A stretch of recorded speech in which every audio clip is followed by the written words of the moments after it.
Hello, everyone. I'm Sibyl Star. Welcome to Meet Your Star Nation relatives. Today, we will be meeting the Star Nation of HYDRA. This is the third in a series of what I hope to be many episodes where we meet different star nations. As our frequency here on Mother Earth is increased, the veil will lift and we will experience the higher dimensional frequencies.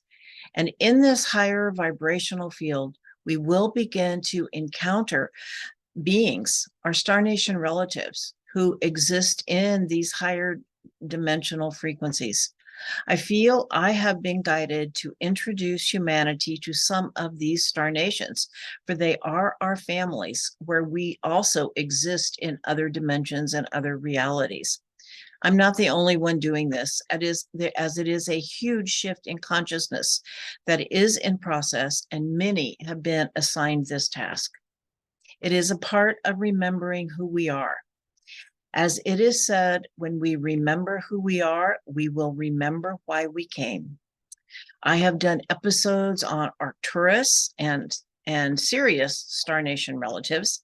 And like I said, today it will be HYDRA, because here in August of 2023, Venus went retrograde, conjunct that star, conjunct the brightest star in HYDRA, and so is very intimately dancing with HYDRA through her whole retrograde cycle. And every year, the sun aligns with HYDRA in August, so channels that energy to Mother Earth. So join me on a journey to discover HYDRA and our Star Nation relatives from there. You might even discover that you are a HYDRA starseed or feel like you have a cosmic connection. All right, let us begin.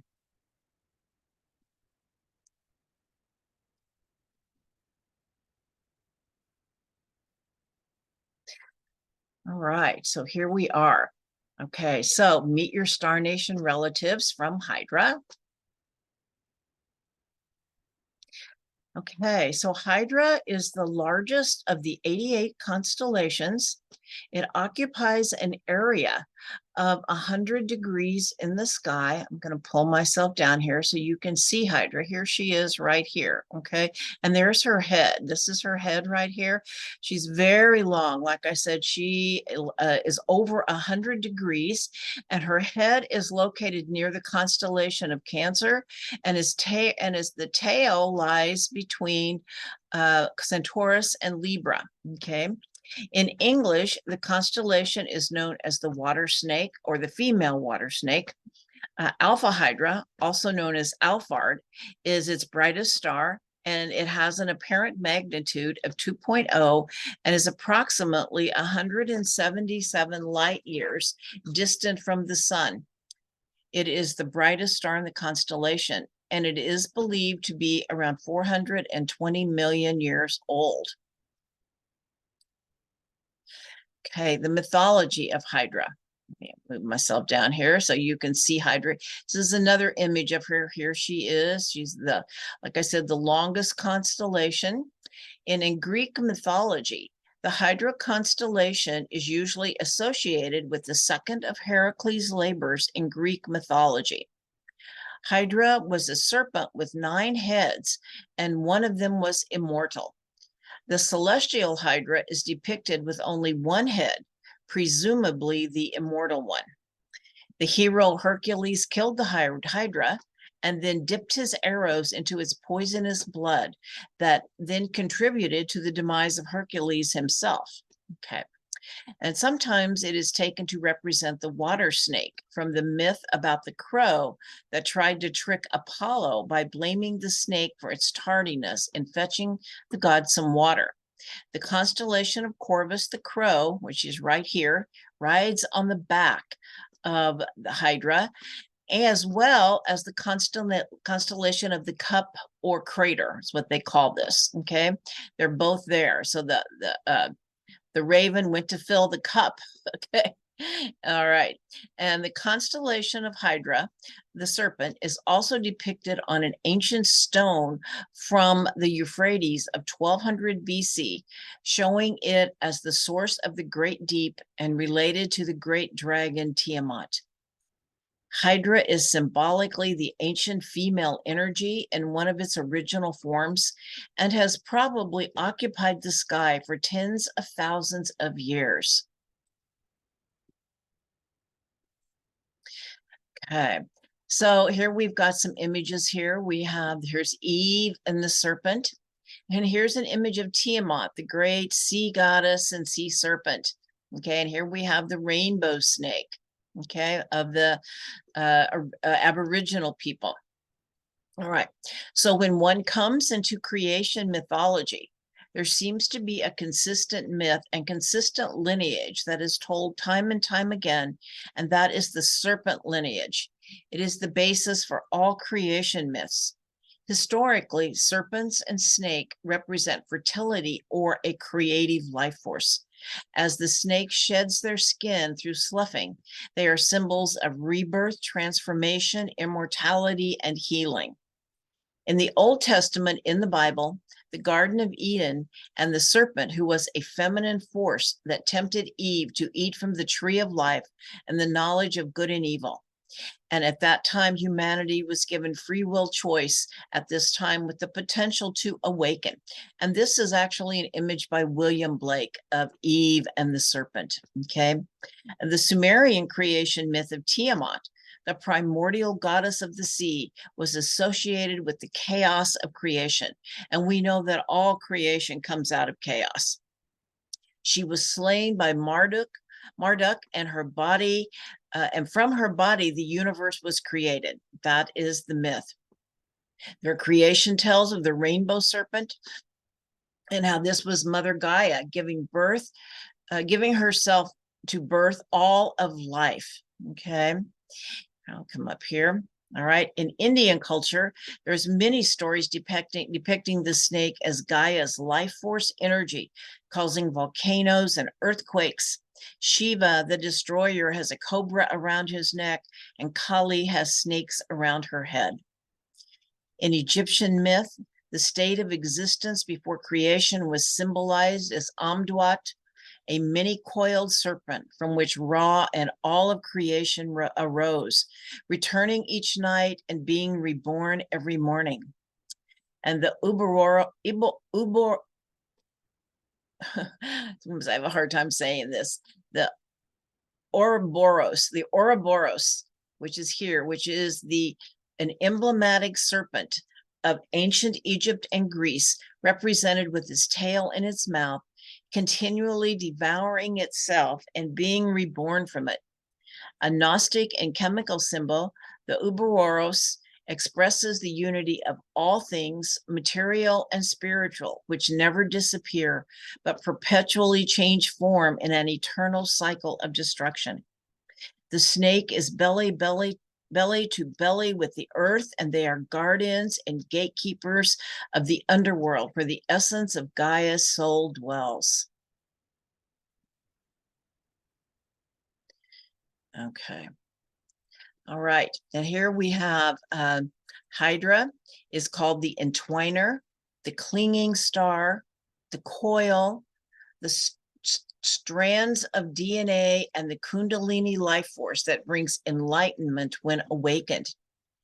The Kundalini is the vital life force that runs through our body and brings enlightenment as it rises up our spine like a serpent. It's called the serpent energy. And here's an image of it. Here's an image of the serpent rising up the spine and activating our pineal gland and creating awakening.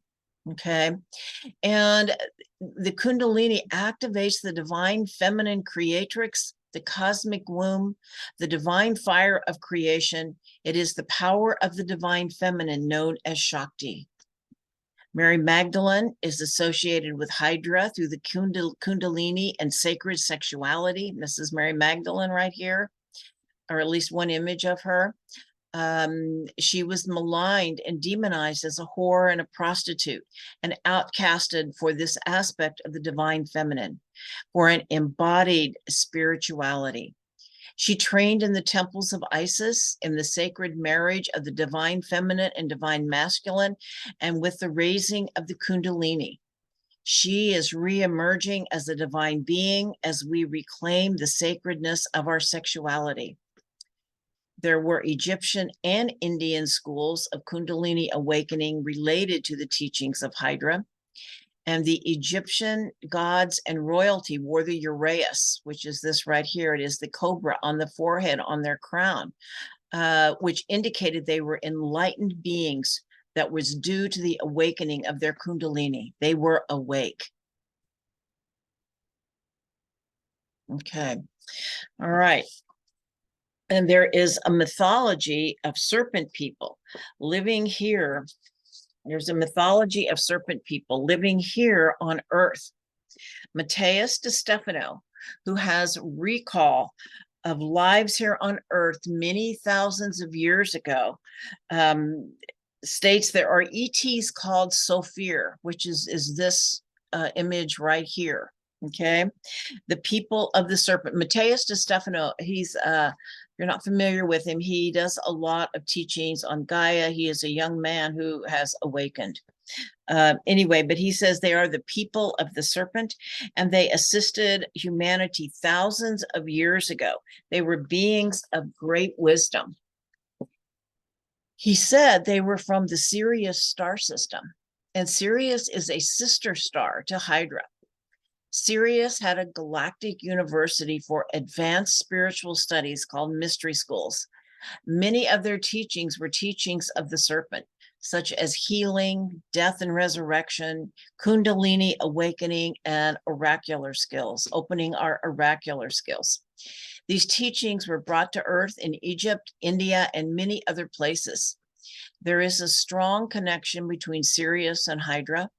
And our symbol for medicine is the entwining snakes, which is here called the caduceus, or the staff of Asclepius, which is one staff with a snake entwined around it. And some say the Nagas from India. Here's an image of a Naga. Are said to be beings from HYDRA. They are a member of a class of mythical semi-divine beings, half human and half cobra. They are a strong, handsome species who also can assume being wholly human or wholly serpentine form, and are potentially dangerous, but are often beneficial to humans. They lived in an underground kingdom called Naga Ioka. And in Turkey, there are many underground tunnels that travel for miles and miles.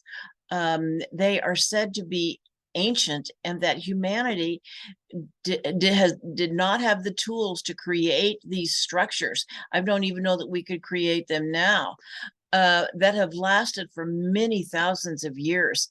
Some believe these were the homes of the serpent people and the Nagas. That is what Matias de Stefano says, and that was my first intuitive hit as well, that is who lived there. Now, humans did eventually, I think, go down there and live during, times to keep themselves safe, but that is not who built them, because they're very ancient. Okay. In the Aegean world, only women could worship with serpents. When you think of the Cretan snake goddess and the oracle at Delphi, they were all very connected to the serpent energy. There's the Serpent Mound in Ohio in the USA, and it is a sacred site, and it has burial sites around it, but there's not burial sites within it. It is estimated to be from around 300 BC or maybe even older. And for thousands of years, the Hopi tribe of northern Arizona have performed a secretive, sacred ceremony that embodies the nature of the serpent. In modern times, the so-called snake dance has gained notoriety, partly because its participants put live snakes in their mouths and wrap them around their necks. The species, both venomous and non-venomous, might include garter snakes, gopher snakes, bull snakes, sidewinders, and even rattlesnakes. Okay, so here's some of the astrology of HYDRA. So the brightest star in HYDRA is called Alphard. Okay, and it is at Leo 27 degrees and 36 minutes in 2023. The day of the exact conjunction is on August 20th.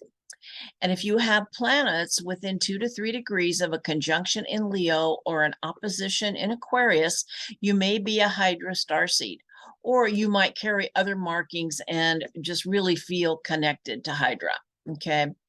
Alphard is at the heart of the serpent and carries the symbolism of the great serpent of creation, and thus can easily manifest in our turbulent world as violent, untamed energy and emotional outburst or even chaos. Nevertheless, to think of Alphard in this purely violent way is misleading, for only when its driving force is submerged in the unconscious will its expression be violent. Its preferred expression is through conscious passion, focused even obsessively on a desired goal with strength and determination. It is the creative, emergent energy of the void or chaos. This is what Bernadette Brady has to say. The Astrology King says that the fixed star Alphard gives wisdom, musical or artistic appreciation, knowledge of human nature, strong passions, and lack of self-control. And most who carry Hydra starseed markings also have a connection to crows and ravens, which are very magical creatures. All right, so here are some Hydra starseed traits. Can be very artistic, a natural gift for creating from the earth, very intellectual and spiritual, natural healers, often accompanied by spirits of the dead, connected to the underworld. They're strongly connected to the Kundalini energy, connected to Mary Magdalene and the divine feminine, have great wisdom as they delve deeper into the unknown and underworld that many of us are not aware of. They're often messengers as they have a deep connection to the liminal and the underworld, a strong connection to crows and ravens. A Hydra starseed carries a tremendous mission of transforming the serpent lineage and the past demonizing of the feminine. Hydra starseed mission is to bring the divine feminine into wholeness with the divine masculine on the planet through reclaiming the sacredness of sexuality. A Hydra starseed mission on Earth is to align with the goddess rising and bring the divine feminine back into conscious awareness with the sacred worship of Mother Earth and nature. All right, and so here we've got some galactic astrology, and this is a service that I offer where we look at the fixed stars that are in these constellations and how they align with your chart. So in this chart, as you can see, and this is actually my chart, you have the sun here, and the sun is at 26 degrees 56 minutes of Aquarius. You can see that's what it is over here on this natal chart. And so it aligns with Hydra. It is an opposition to Hydra. Okay. And we really look at the oppositions and the conjunctions most closely, all of the other, the trines, the sextiles, the squares, they're kind of add information. But anyway, this is how galactic astrology works. You can kind of look and see different things that I have going on. Okay. So anyway, and so if you would like to know if you are a starseed origin, if you would like to know your starseed origin, I offer a service called Galactic Astrology, and it shows us our cosmic DNA, our imprinting from the different star nations and our star nation families. I actually have a whole page dedicated to galactic astrology, which explains it a lot deeper. And you can see I have my website here, www.sybylstar.com. So if you're interested, I would love to facilitate your remembering your cosmic origins. Okay, here we go again.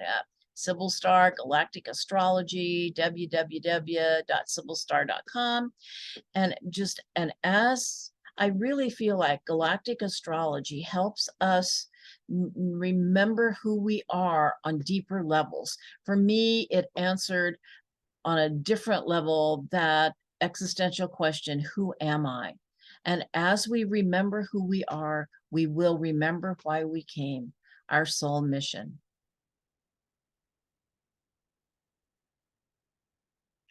So, wishing you all a wonderful day. And like I said, if you're interested, I will also have my information in the description box. But this is just a wonderful way to get to, like I said, know these deeper levels of self.